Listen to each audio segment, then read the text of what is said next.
तो सीधे रुक कर लेते हैं। यूपी के बजट के बाद अखिलेश यादव प्रेस को संबोधित कर रहे हैं। क्या कुछ कह रहे हैं आइए सुन लेते हैं। 1000 करोड़ 25-26 में आया, 75,000 करोड़। और अगर ये हम सब भी जोड़ दें और भी अगर जो छिपा हुआ हो इन्वेस्टमेंट जो न दिखाई दे रहा हो हमें, तो 50 लाख करोड़ के एमओयू किए और 10 साल में 1 लाख करोड़ के लगभग केवल लाभ आए, और वो भी जमीन पर कुछ नहीं दिख रहा है। और जमीन पर अगर दिखाई देता तो नौकरी रोजगार मिल गए होते। आज दोबारा इनको न कहना पड़ता है कि हम इतनी नौकरियां देंगे, इतने रोजगार देंगे। कि सरकार हमेशा ये बताती है कि हमने भुगतान इतना किया है, कि हमने 9 वर्षों में गन्ना मूल्य में इतनी बढ़ोतरी कर दी। सवाल ये कि आपने गन्ने का रेट कितना बढ़ाया 9 साल में, 10 साल में। अब तो आखिरी बजट भी आपका चला गया आपके हाथ से।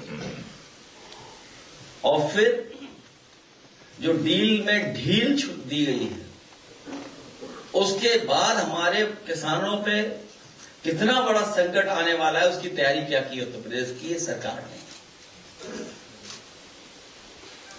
जो अभी क्लैरिटी के साथ नहीं पता है किसी को।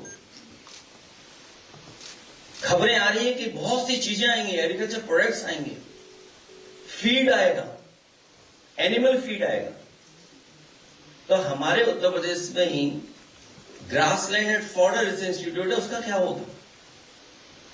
केवल एक ही नहीं, गन्ने के अलावा आलू, धान या अन्य फसलों के लिए जो एमएसपी की बात की थी,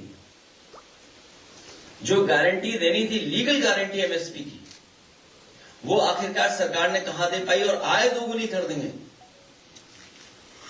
और महंगाई जिस तरीके से बढ़ाई है, क्या किसान की आमदनी बढ़ी, आय बढ़ी? क्या किसान वहीं का वहां रुक गया आर्थिक रूप से?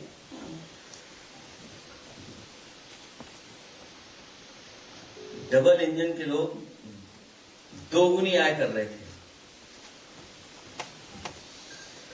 और बेरोजगारी को लेकर के कोई क्लियर स्ट्रेटेजी नहीं है, कोई क्लियर रोड मैप नहीं है, कोई क्लियर विजन नहीं है कि आखिरकार इतने बड़े पैमाने पे जो अनएम्प्लॉयमेंट है, जो लगातार नौजवान हताश हो रहा है, निराश हो रहा है, जिसके सामने कोई रास्ता नहीं दिखाई दे रहा है, उस नौजवान को बेरोजगारी से कैसे बाहर निकालें?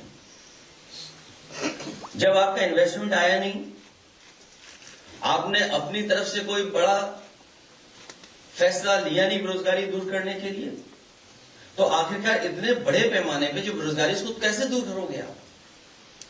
फिर बजट में आप कह रहे हैं कि हम इतने लोगों को नौकरी देंगे।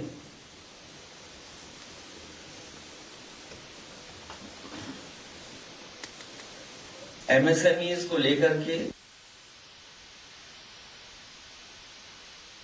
रहे थे अखिलेश यादव को। बजट के बाद अखिलेश यादव ने निशाना साधा कि इस बजट में कोई भी विजन नहीं दिख रहा कि आखिर बेरोजगारी को मिटाने के लिए क्या कदम उठाए जाएंगे। तो यूपी के बजट पर अखिलेश यादव ने सवाल उठाए हैं। इस वक्त की बड़ी खबर आपको बता दें, अखिलेश यादव ने साफ तौर पर यह सवाल उठाए कि एमएसएमई की बात की जाए, इस सेक्टर में सरकार ने अब तक कोई भी ठोस कदम नहीं उठाया है। और इस बजट की भी बात की जाए तो कोई विजन नहीं दिखाई दे रहा है इस बजट में। अखिलेश यादव ने सवाल उठाते हुए सरकार से यह सवाल पूछा कि आखिर किसान की आमदनी बढ़ी? जो लगातार हर बजट में दावे किए जा रहे थे, वो दावे नहीं यहां पर किसानों के हित के लिए पूरे हो पा रहे हैं। कई मुद्दों को लेकर अखिलेश यादव ने इस बजट को लेकर निशाना साधा। हालांकि आपको बता दें कि बजट के बाद योगी आदित्यनाथ ने भी प्रेस को संबोधित करते हुए कहा था कि यह बजट हर वर्ग के लिए हितकारी है। इसके बाद अब अखिलेश यादव ने निशाना साधा है।